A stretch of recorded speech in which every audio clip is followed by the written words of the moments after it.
What's going on? It's Ash here coming at you today in Clash Royale, and you can see another live ladder video. We're joined by MidFinger, who is currently 6th in the world. Let's see if he can go ahead and maybe capture that #1 spot. He's already into a battle, but I want to quickly show you the deck that he is playing, and let's see. He's 6th right now. He needs to get, about 100 trophies in order to get that first place spot. If there's anybody who can do it, it's Hazard03. It's the name of the player behind the MidFinger account. So he's going up against Vic Hunter, who's playing, it looks like, Three Musketeers Barbarian Hut deck, which is really taking the game by storm. This can be an incredibly annoying deck to go against. Now, speaking of decks, you can see the entire deck that we're going to be spotlighting in today's video in the deck spot below. Obviously, all the links to every deck that I share here on the channel will always be in the description of these videos as well. But the reason I wanted to bring this deck to you guys is because in my mind and in the mind of Hazard, this is far and away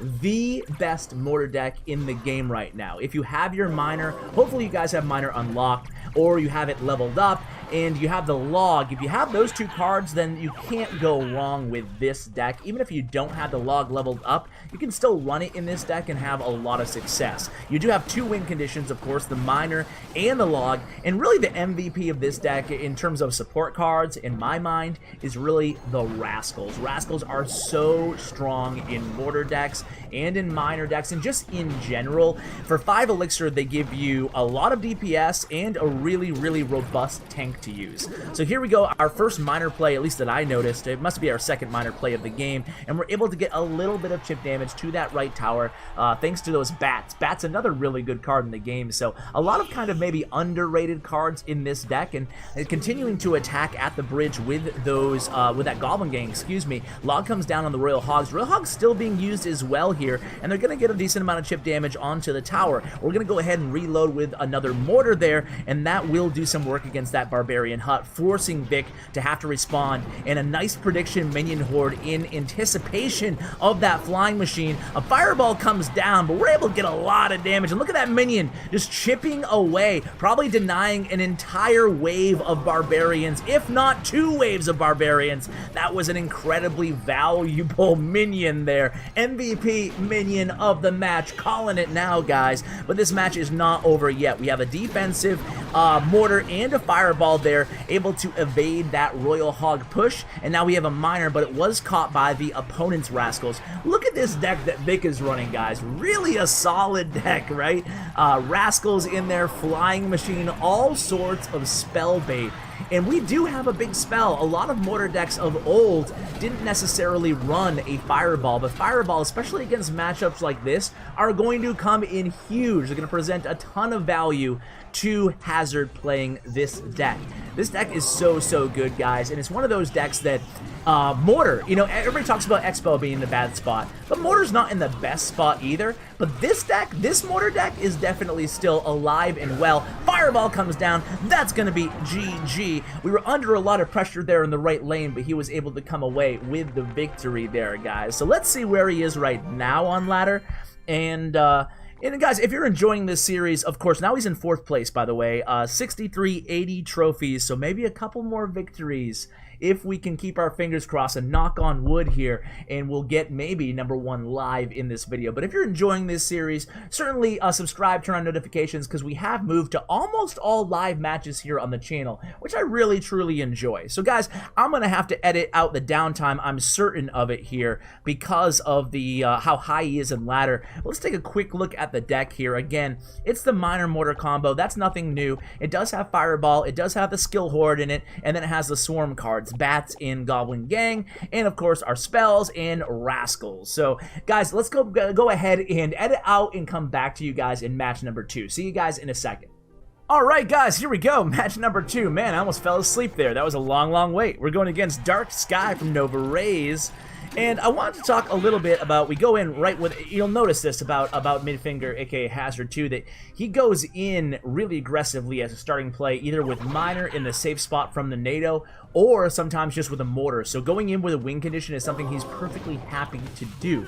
I wanted to talk a little bit about the state of Mortar Cycle, because Mortar Cycle is certainly something that we don't really see at all, certainly in the top of ladder, and even mid-ladder. I'm sure a few of you might still have success with it. Let me know if if you are, by the way, in the comments below.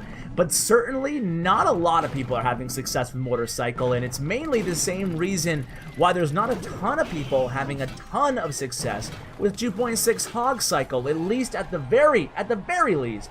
These two decks are not as powerful as they once were in the game. And it's really because there's just more counters in a lot of decks. Right now, a lot of decks are running, in the case of Hog, NATO and Tombstone, NATO and whatever, hard counters, mini Pekka, Pekka's everywhere, right? E-Wiz and Pekka in the same deck, stuff like that. And Mortar, it's the same scenario. A lot of decks just have two tanky type cards, so it's not about just outcycling their best counter, because a lot of decks have two completely viable counters. And there's so much lightning going around too that it's just difficult, right? So here we go. This next matchup is against a mirror matchup here. So who is the true Mortar? And this is funny, right? Because I just told you guys this is the best Mortar deck. It's no coincidence that we're seeing the same exact deck face off in a mirror matchup at the top of ladder. So this ought to be interesting.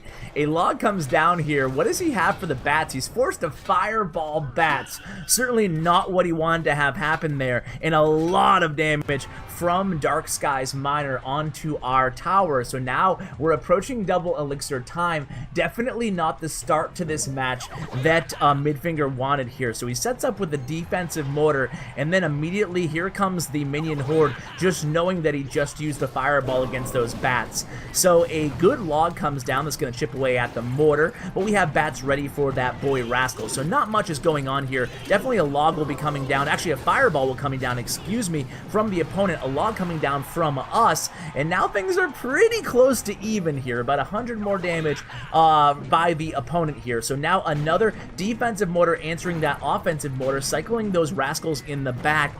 Let's see how the opponent plays it. They're already back to that log there. Our Mortar is going to be able to take care of their Mortar before it retargets onto the tower, and now we catch that miner using the Goblin Gang. We send in the Goblin, a miner of our own, but the opponent also catches our miner, and talk about log value there. That was a great log on the part of Hazard there. So now it's Mortar on Mortar in the right lane. Both Mortars locking onto one another. This time the miner does get to our tower, but the girl Rascals are going to help mitigate any damage. Now a fireball comes down. We don't get a Mortar hit, and we keep the same location with that miner, juked out the opponent, getting some minor chip damage. Now we have a log going down, and just in the nick of time, a defensive Mortar, so a slight damage lead for us so far. This is kind of an intense match. As far as mirror matchups go, sometimes they can be boring. This one's actually kind of interesting. Of course, getting that Mortar set up on defense or on offense before the opponent is able to is going to be crucial in this matchup. So a log comes down, but it actually misses all of those goblins from the Goblin Gang. So here comes the miner, this time in front of the King Tower, or excuse me, the Princess Tower, King Tower, what? And really nothing gained or lost by both of the players here. Another defensive Mortar here to answer for that offensive Mortar, and a minion horde just at the last second. Fireball is definitely going to come down on this minion horde. No, I stand corrected, it does, but a little bit late on that fireball. Another opportunity here for possibly Hazard to go ahead and attack in the right lane, and he looks like he's going to do that right now. He has the miner set up, he has the log down, a beautiful log there, knowing that if he placed the miner in front of the Princess Tower in pre-logging, the opponent would have no options to counter that miner, and he takes care of the Goblin Gang as well. Bats this time will answer the opponent's miner, and the Rascals, no, neither of them are going to lock onto our tower, so things are looking a little bit good here, I guess, but it's still really anybody's game, and maybe it could potentially be a tie. Mortar down again at the very last second there, minion horde down for us. This time we take a little bit of chip damage. A minute and 15, a minute and 10 seconds left remaining in this match here, guys, and the minions go. They're not going to connect to the tower. They're going to latch onto that boy Rascal there. An intense match, fireball value. It's time to start thinking about fireball cycles, and the opponent does so there. Does not catch the Goblin Gang. That was a really, really smart play there by MidFinger, able to wait and evade that fireball. All he needs is a fireball, and he does it, and that's a victory. Really, really intense match, and really smart down the stretch there by MidFinger, able to take down that tower and avoid that prediction fireball and get a really nice prediction log on his end. Let's go ahead and hop in. Actually, you know what? No, I lied. Let's check to see where he is right now. That was a really nice match there. Let's congratulate him on that match. He's now in third place, and potentially, if he, well, it's probably going to be 2 matches before he can get back to number 1. Let's give him the, wow. Let's give him the wow. GG against that tough mirror matchup. Guys, I'll be back with you in... Alright guys, here we go. The next match, match number 3 against Protoss, and starts out again aggressively, and he gets a log baited out by the opponent there, not before one Spear Goblin gets a hit on that right tower, and then immediately a bowler comes down. What is this card? It's been a while since I've seen Bowler at the top of ladder, but certainly a really solid card. I'm a big fan of the Bowler. Bowler, Valkyrie, these are two cards that are kind of underused in the game, I feel like right now, but are both really, really powerful cards. We do get one minion, another MVP minion onto that right tower, but oh no, I should have called it. It's a Royal Giant deck, guys, but luckily he doesn't have log in hand, as you saw when he used that log at the very beginning of the match. Man, that could have been tower down, or certainly a very perilous situation for MidFinger had the opponent had log in hand there. And now log comes down again against the Rascals, but our miner's getting a decent amount of chip damage in that opposite lane tower. Now we have to deal with this baby dragon. Maybe a minion horde against the baby dragon. Yep, minion horde is down. It's going to bleed away at that baby dragon, hold him to one fiery breath on that right tower, and the opponent's going to have to respond to the minion horde using 3 elixir to do so. So here comes a Mortar. Very, very tricky matchup here. We're going to be relying, obviously, really heavily on the miner here, because how are we ever supposed to get a connection with the Mortar against a Royal Giant and a Bowler? Really, you couldn't ask for a more awful matchup for this deck. So let's see how he handles it here. A nice placement with those Rascals. What a beautiful placement to evade the boulder of that Bowler. And here comes the girl Rascals on that baby dragon, doing a little bit of damage, and we're getting some serious tip damage with the boy Rascals, something you don't often see. So now we have to answer this push here, and a nice placement on both the Spear Goblins and the Minion Horde, but not before he connects for a few hits with that Royal Giant. Not looking so good, and this matchup is just, ooh, it's awful here. Gonna be really tough to push to number 1. Oh, and someone has the CRL emotes there. I hope you guys have your fantasy team all selected by this point, guys. And we will see you at World Finals. I'll be a part of the production at the World Finals, and I'll be sure to give you guys some fantasy updates in between matches if you watch the World Finals for CRL on December 1st. I will be live in Tokyo. Really looking forward to that. So here we go again. A miner comes down, getting more valuable miner chip damage. We are going to be able to take care of this bowler as well, thanks to all of those minions still surviving from that minion horde. And relentless pressure here is MidFinger again, dropping the Spear Goblins right at the bridge there. So just like that, I wouldn't be surprised to see a Royal Giant here. Nope, no Royal Giant. We play the Rascals though. A log comes down, misses one of the girl Rascals. Not sure about that log, but Bowler will be able to clean up nicely. Now NATO is back in hand for the opponent, I believe. Does he even need it here? It looks like he doesn't, but Fireball comes down. That was a really nice Fireball there. It took care of the baby dragon, allows him to free up the opportunity, I should say, to play more of his swarm cards here. He needs to keep that Royal Giant off of the tower. He does so via the defensive mortar in just a nick of time there. And again, not really taking any damage. Perfect placement on those Spear Goblins to avoid that Ice Wizard. Baby Dragon, though, is going to connect thanks to that offensive NATO there. It was a lot of elixir used on that push, though, and then the lightning comes down. I don't know what he could have done differently there. He played it really, really well. Let's go ahead into match number 4 and see if he can pick up another victory here, guys. Alright guys, here we go into the next match, and let's see what, sorry, a little bit late there, ooh gosh. He actually found this one pretty quickly. I probably didn't need to edit at all. So a log coming down over here.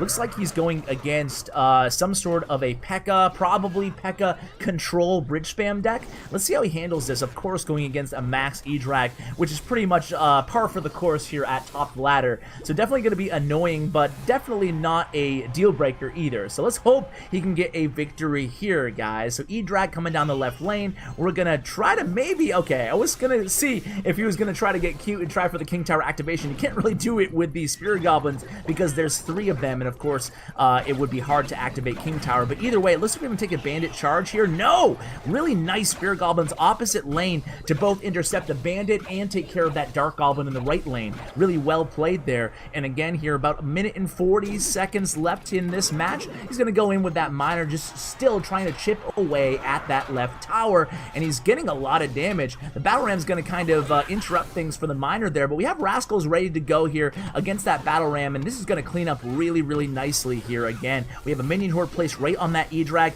not even trying to mess around with the E-Drag at this point, saving the minion horde, and hey, Son of Theseus gives him the good game. I don't know about that, but we'll see. We do connect again with a couple minions and no boy Rascal hit, but taking that left tower down to 2,431 damage and setting up with another mortar here. And the Pekka comes down just at the very last second for the opponent. So the question is, can we stop this in double elixir time when everything just gets more spammy and more aggressive with this deck?